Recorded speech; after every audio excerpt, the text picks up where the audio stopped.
Zee Marathi, चर्चाही होणारच.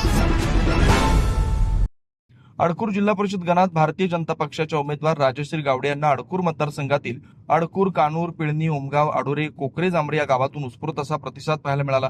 या प्रचारादरम्यान राजश्री गावडे यांनी मतदारांची थेट संवाद साधत आपल्या विकासात्मक भूमिकेची माहिती दिली. स्थानिक प्रश्न, मूलभूत सुविधा, महिला व युवकांसाठीच्या उपक्रमाबाबत त्यांनी आपली भूमिका स्पष्ट केली आणि कमळ या चिन्हावर मतदान करून विजयी करण्याचं आवाहन केलं. त्यानंतर संध्याकाळी अडकूरमध्ये भारतीय जनता पक्षाचे उमेदवार राजश्री गावडे, रवींद्र बांदवडेकर, मनस्विनी कांबळे यांच्या प्रचारार्थ सभा घेण्यात आली. यावेळी विविध मान्यवरांनी आपलं मनोगत व्यक्त केलं. आमदार शिवाजीराव पाटील व माजी राज्यमंत्री भरमोहन पाटील यांनी शाश्वत विकासासाठी भाजपच्या सर्व उमेदवारांना निवडून द्याचं आवाहन केलं. यावेळी सभेला मोठ्या प्रमाणात गर्दी पाहायला मिळाली. सी मराठीहून ज्ञानेश्वर पाटील, चंदगड.